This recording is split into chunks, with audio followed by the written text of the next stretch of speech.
Looked like Stephanie White did not bite her tongue when speaking about the WNBA referees. The Indiana Fever's playoff journey was supposed to be about grit, talent, and proving themselves on the big stage. Instead, Game 1 against the Atlanta Dream turned into something far darker, a contest overshadowed by endless whistles, momentum-killing fouls, and controversy that refused to die down. Ugly game, man. Just like I said in the video before this one, man, the WNBA referees truly sabotaged this basketball team. And I think them doing what they did in that first half just completely took the life out the team, bro. Fans didn't just see a tough loss. They saw a team robbed of rhythm and energy by referees who seemed determined to control the outcome. At the center of it all stood head coach Stephanie White and veteran guard Kelsey Mitchell, two leaders who had finally reached their breaking point. Their post-game words weren't the usual cliches about adjustments or effort. They were fiery, emotional, and aimed squarely at the officiating that has haunted the Fever all season. And make no mistake, their frustration wasn't just about one night in Atlanta. It was about a growing belief the deck is stacked against Indiana. It's no lie that the WNBA referees have it out for the Fever. Now, they've been struggling throughout the league, but it's just something special. When they referee the Indiana Fever game, they make it their business to alter the game. That's exactly what they have been doing. And me personally, that is what they've been continuing to do since Caitlin Clark got here. Game 1 between the Indiana Fever and the Atlanta Dream was supposed to be a chance for Indiana to set the tone in the playoffs. Instead, the night spiraled into chaos almost as soon as the ball was tipped. From the opening quarter, the rhythm of the game was constantly disrupted by whistles. Every time the Fever found momentum, it was halted with another foul call. The energy in the arena was electric, but for Fever fans, that energy quickly shifted into disbelief and anger. It wasn't just that the Dream were playing tough defense. It was the feeling that the referees were steering the outcome in a very deliberate way. It's just something about them having this buzz. They do not want the buzz on the Fever whatsoever. And Stephanie White definitely talked about it in the press conference. By halftime, frustration was written all over the Fever's bench. The team couldn't build any kind of flow. Players were forced to the sideline in foul trouble, and offensive sets broke down before they even started. Every small run the Fever tried to build was immediately stopped by another call. What should have been a back-and-forth contest between two young, hungry teams looked more like a stop-and-go exercise in frustration. Commentators noted how choppy the game had become, and fans across social media echoed the same sentiment. This didn't feel like playoff basketball. It felt manipulated. The most telling moment came midway through the second quarter. The Fever clawed their way back to within striking distance, only for 3 straight whistles to swing momentum back to Atlanta. Each call was more questionable than the last, and with every free throw attempt the Dream gained, Indiana's body language slumped further. In a lot of different areas that impact being able to make plays and do what you want to do on the offensive end. So I think that once we stop doing that, we give ourselves more of a chance to kind of be who we are offensively. And you guys get to see us at our best when we get to pick apart the stuff that we can control. I think the turnovers, 50-50 balls, all that kind of stuff that kind of impact the game in small ways that a lot of people like you guys don't want to talk about.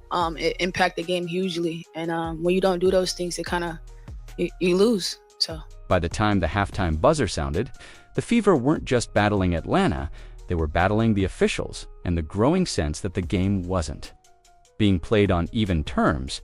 This wasn't new territory. Fever fans have been vocal all season about what they see as targeted officiating. But on this stage, with so much on the line, it felt different. It felt bigger.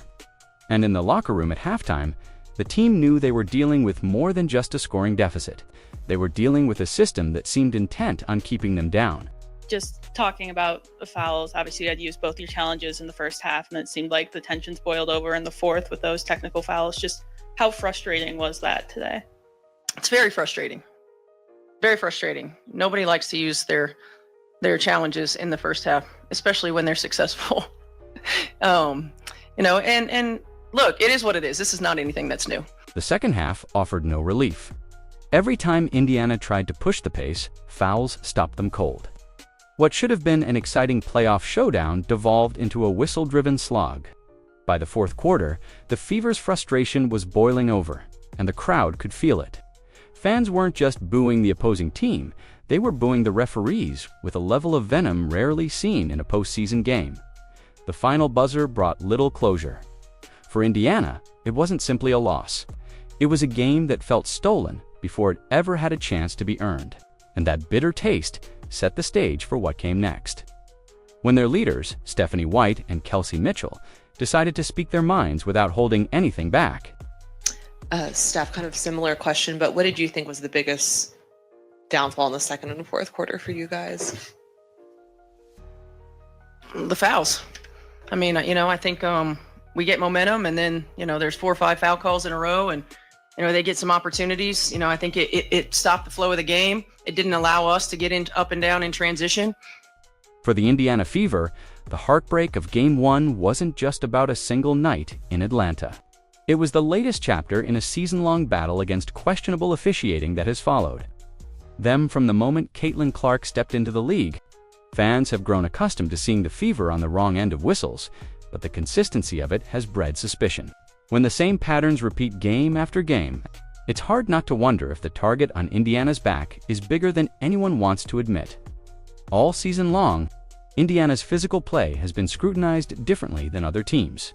While opponents are allowed to bump, grab, and body their way through possessions, the Fever often find themselves whistled for the slightest contact. The message is clear: play aggressive, and you'll pay for it. That double standard has not only hurt them on the scoreboard, but also stripped away the identity they've tried to build. A team tough enough to hang with the league's best, the frustration grew louder. After Caitlin Clark's arrival, her presence brought an explosion of media attention, ticket sales, and national coverage. But with that spotlight came a backlash, both from rival players and, as some argue, from the officials themselves. Every Fever game suddenly carried more weight, and rather than letting the young team flourish, it often felt like referees were eager to cut them down before momentum could build. To fans, it almost seemed intentional, as though the league wanted to contain the Fever hype instead of letting it shine. The numbers don't lie. Analysts have pointed out the disparity in free throw attempts and foul counts when Indiana takes the court. Time and time again, their opponents walk to the line with ease, while Fever stars sit in foul trouble. Aaliyah Boston, their anchor in the paint, has been forced to play cautiously in key moments because of early whistles.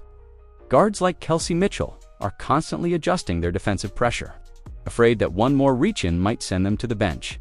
The result is a team that looks hesitant, robbed of the aggression that once defined them. What makes it worse is how predictable it has become.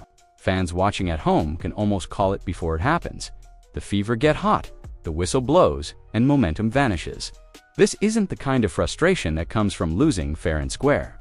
It's the kind of frustration that builds when players and supporters alike feel the game is being tilted before their eyes dot. By the time the playoffs arrived, the Fever had already endured months of these controversies. Game 1 wasn't a shock, it was confirmation, and that's why the anger ran so deep. This wasn't just about a loss in Atlanta. It was about a season of feeling undermined. And then finally, Stephanie White stepped in front of the cameras. Her press conference wasn't a routine breakdown of stats and execution. It was a direct challenge to the system that had been holding her team down all year. When the final buzzer sounded in Atlanta, it wasn't just the Fever players who wore frustration on their faces. Head coach Stephanie White carried the weight of the entire team as she walked into the press room, normally composed and measured. White is known for giving the standard coach-speak answers: focus on execution, limit mistakes, control what you can. But this time was different. This time, she let her anger show. White didn't bother sugarcoating what everyone had just witnessed. She admitted her team had made mistakes, but she pointed squarely at the officiating as the breaking point. In her words, the flow of the game had been stolen. Every time the Fever built momentum, it was cut short by a string of whistles. She highlighted how 4 or 5 fouls in a row would suddenly erase any rhythm the team had worked to create. For a squad built around pushing the pace and thriving in transition, that constant interruption was devastating. Her comments about the fouls weren't just passing observations. They were laced with frustration that had been building for weeks. She talked about how the physicality of the Dream had been allowed while her own players were punished for similar contact. She called out the way turnovers, 50-50 balls, and second chance points hurt. but underscored that nothing mattered more than the way fouls dictated the game's outcome. It wasn't just about basketball tactics anymore, it was about fairness. The room fell silent as she repeated how very frustrating it was to use both challenges in the first half, a situation no coach ever wants to face. She explained how successful challenges still didn't swing the momentum back because the whistle kept coming anyway. To the Fever, it felt like playing against two opponents, the Atlanta Dream and the referees controlling the tempo. White didn't say the word rigged, but her message couldn't have been clearer. There was also a subtle but powerful undertone to her comments. Coaches know that criticizing officiating publicly often leads to fines, yet White pushed forward anyway, making it clear that speaking out was worth the risk. For her, protecting her players and voicing the truth mattered more than avoiding a penalty from the league office. In that moment, she became more than just a coach. She became the mouthpiece for every player and fan who felt the Fever had been treated unfairly. What stood out most was her refusal to back down. Even while admitting the Fever had areas to clean up, she kept circling back to the fouls, refusing to let the issue be swept aside. She knew the spotlight was on her, and she used it to demand accountability. It was one of the most direct and emotional press conferences of her coaching career. But Stephanie White wasn't the only one who spoke with fire that night. Kelsey Mitchell, one of the Fever's leaders, would soon add her own blistering words, and her message carried a challenge that hit even harder. If Stephanie White's press conference was a thunderclap, Kelsey Mitchell's comments were the lightning strike that followed. The veteran guard, known for her composure and scoring ability, didn't hold back when asked about what went wrong in Game 1. Her words carried the edge of a player who has seen enough, who knows exactly what it feels like to pour her energy into a fight only to watch it unravel at the hands of referees. Mitchell cut right to the heart of the problem. She said the Fever needed to throw the first punch, not in the literal sense, but in the way they approached each possession. Her point was clear: if Indiana didn't set the tone from the opening tip, the Dream and the referees would. She described how Atlanta had punched first, hard, and how the Fever were left playing catch-up. For her, this wasn't just about tactics. It was about pride, toughness, and refusing to let someone else dictate your fate. Her frustration was raw. Mitchell explained that when the Fever built momentum, it was immediately halted by whistles. The fouls drained the energy out of every rung. It wasn't just deflating.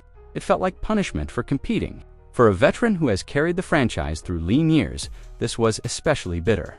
She wasn't shy in admitting that Indiana had to dig deeper, had to show the kind of resilience that can't be taught in practice.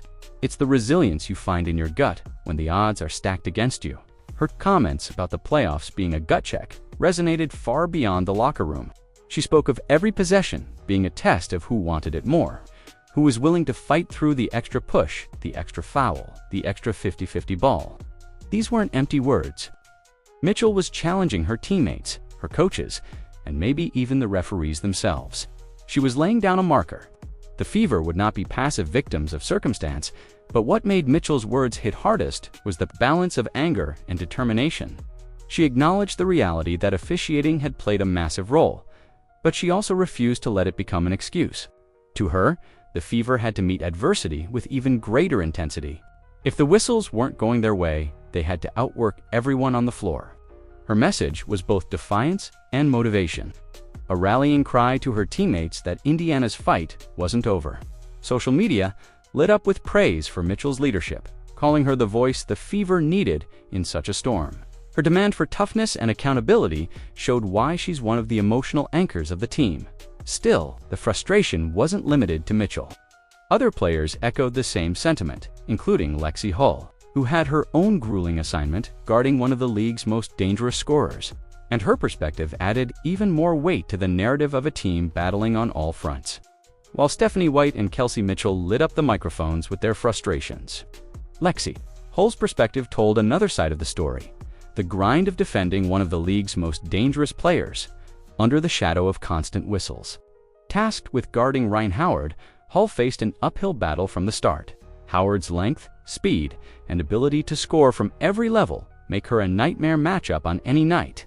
But in Game 1, the challenge was compounded by the fact that every defensive stand felt like it came with the risk of a whistle. Hull explained that guarding Howard isn't a one-on-one effort. It requires 5 players working in unison communication on screens, rotations, and a collective will to stay locked in for entire possessions. Howard never stops moving, curling around screens, using her footwork to create space, and punishing the smallest lapse in concentration. For Hull, the key was staying disciplined. Yet even her best efforts were often erased by foul calls that seemed to come at the worst possible moments. Defensive, possessions that should have been celebrated, hands up, contested shots, rebounds secured, were instead nullified by whistles. Hull's words revealed the mental strain of defending with such thin margins. Instead of playing aggressive and physical, which is often required to slow down a star like Howard, she and the Fever defenders were forced to second-guess every move. Was that bump too much? Was that contest going to be called a foul? The hesitation seeped into their defense, allowing the Dream to capitalize. At the same time, Hull didn't shy away from giving Howard her due credit. She called her a great player, someone who thrives because of her versatility and relentless movement. But even that acknowledgement carried an undertone. Howard was being allowed to dictate the game with her physicality. While the Fever weren't afforded the same freedom, to fans watching, it was another example of the imbalance that has defined so many of Indiana's matchups this season. Hull's comments also highlighted how hard the Fever worked collectively on defense, trying to guard not just Howard but the Dream as a unit. She spoke of the importance of 5 defenders acting as one, of teammates having each other's backs. Yet those efforts seemed wasted when whistles constantly broke their rhythm. The Fever's identity, gritty, connected, and relentless, was dismantled possession by possession. What made Hull's perspective so valuable was that it captured the human element. The frustration wasn't just about numbers on a stat sheet. It was about the feeling of doing everything right and still being penalized. It was about the exhaustion of running through multiple screens, staying disciplined, forcing tough shots, and still seeing the scoreboard swing against you because of officiating, and just when Aaliyah Boston, their anchor inside, was thrown into foul trouble. That shift would prove to be the true turning point of the night. If Lexi Hull's defensive grind told the story of frustration on the perimeter, Aaliyah Boston's night revealed the heartbreak happening in the paint. Boston has been the cornerstone of the Fever all season, the steady force who can control the boards, protect the rim, and anchor the offense when everything else breaks down. But in Game 1 against the Dream, she barely had the chance to establish her dominance. From the moment the whistle blew, it felt like she was playing on borrowed time. Early fouls put Boston in a bind, forcing Stephanie White to make difficult choices with rotations. Every time Boston started to build momentum, another call would send her to the bench. Her presence on the floor changes the game. Suddenly, the Fever have a reliable post option, a rim protector, and a leader who commands attention. But instead of letting her impact unfold naturally, the officials clipped her influence before it could even take hold. The effect on the Fever was immediate. Without Boston in the paint, the Dream attacked the basket more aggressively, piling up second-chance points and drawing even more fouls against Indiana's backup bigs. Offensively, the Fever's sets grew stagnant. They lost their inside-out rhythm, settling for rushed shots instead of playing through their all-star center. The flow of the game became choppy, and the frustration mounted with every possession Boston spent on the sideline. Stephanie White praised Boston afterward, noting that even in limited minutes, she made life difficult for Atlanta's bigs. She pointed out how Boston held a talented opponent like Breonna Jones to just a handful of shot attempts, proving that when she was on the floor, she was still a game changer. But those glimpses of control only made the foul calls sting more. Everyone in the arena could see that Indiana was a different team when Boston was available, and everyone could see how quickly that advantage disappeared when the whistle forced her out. For Boston, it wasn't just about her personal performance. She knows her role is to steady the team, to be the anchor they lean on when chaos sets in.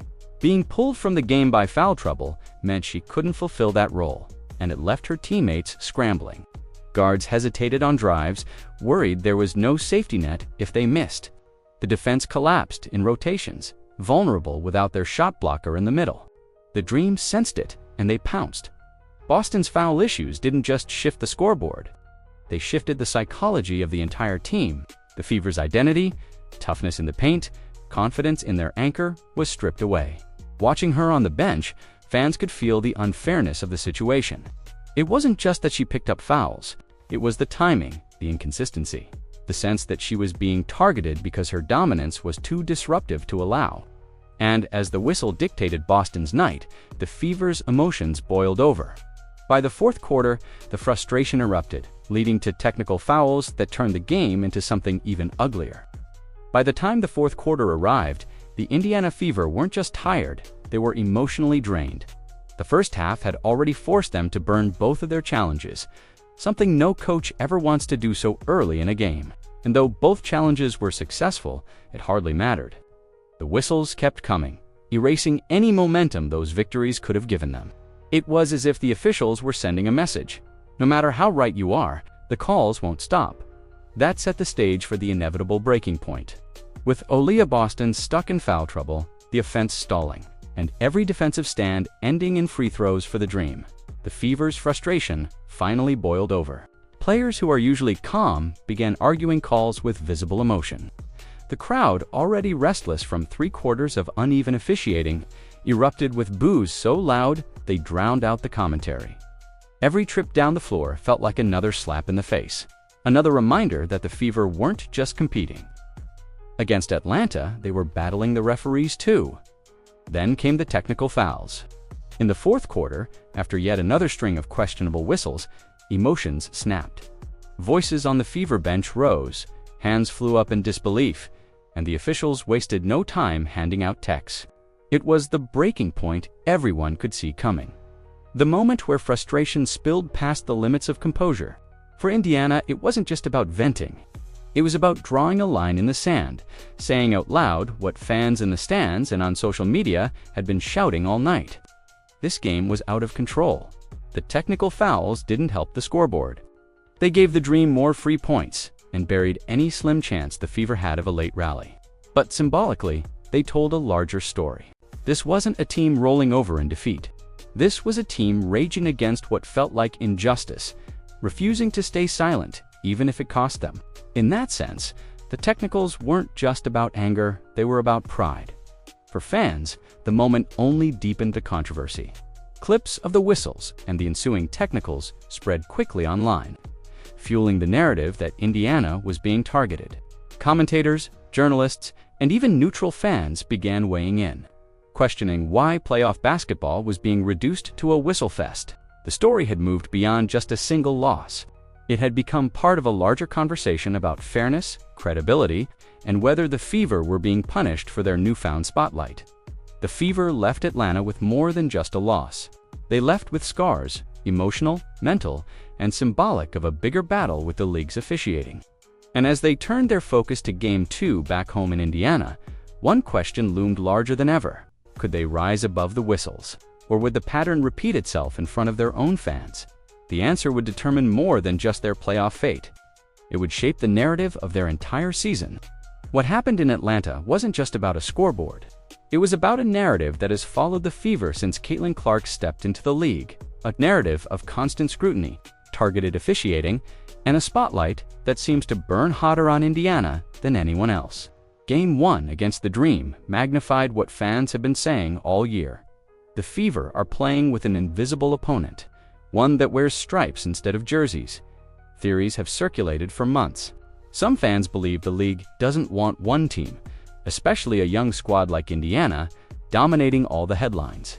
Others argue that Clark's massive popularity has created resentment among veteran players and even referees, who don't want the Fever to become the story of the season. Whatever the reason, the effect has been the same. Indiana finds itself caught in a cycle where momentum is stolen by whistles, and every close game seems to tilt the other way. The press conference comments from Stephanie, White, and Kelsey Mitchell only added fuel to the fire. Coaches and players rarely risk fines to criticize officiating so openly, yet both did exactly that. Their willingness to speak up turned the controversy into a national talking point. Sports outlets dissected every quote, fans flooded social media with outrage, and even neutral observers admitted the optics were terrible for the league. Instead of showcasing competitive playoff basketball, the conversation became about whether the referees were sabotaging one of the league's most marketable teams, and the timing couldn't be worse for the WNBA, with viewership climbing. ticket sales soaring, and unprecedented attention thanks to Clark's arrival. The last thing the league can afford is a credibility crisis. Yet that's exactly what this controversy threatens to spark. Every questionable whistle, every technical foul, every stretch of momentum killing calls chips away at trust. Fans don't just want to see their team win or lose. They want to believe the game is fair. When that belief starts to erode, the league itself is at risk. For the Fever, the stakes are even higher. This isn't just about fighting through a tough series. It's about proving they can rise above forces beyond their control. Game 2 in Indiana is now more than just a must-win in the playoffs. It's a statement game. Fans will pack the arena not only to cheer on their team, but to watch if the officiating continues its troubling pattern. The Fever know they have to play smarter, tougher, and more resilient than ever before. They can't control the whistles, but they can control how they respond. What's clear is that the Fever's fight has grown beyond basketball. It's no longer just about matchups, shooting percentages, or defensive rotations. It's about perception, respect, and survival in a league that seems determined to test them. The question isn't whether Indiana can win, it's whether they'll even be given the chance to. And that's the storm hanging over every possession as they head into Game 2. Game 1 between the Indiana Fever and the Atlanta Dream will be remembered not for the basketball itself, but for the controversy that consumed it. From the endless whistles to the frustration that boiled over into technical fouls. It was a night that left players, coaches, and fans questioning what they had just witnessed. Stephanie White spoke with rare bluntness, risking fines to call out the officiating. Kelsey Mitchell echoed the same fury, demanding toughness and resilience from her team. Even Lexi Hull and Aaliyah Boston, caught in impossible defensive battles, revealed the deeper toll of a game dictated by whistles. For the Fever, this was more than just a loss. It was the continuation of a season-long narrative of being targeted. Now, as the series shifts back to Indiana, one haunting question lingers. Will the Fever finally get a fair chance to fight, or will the pattern repeat itself?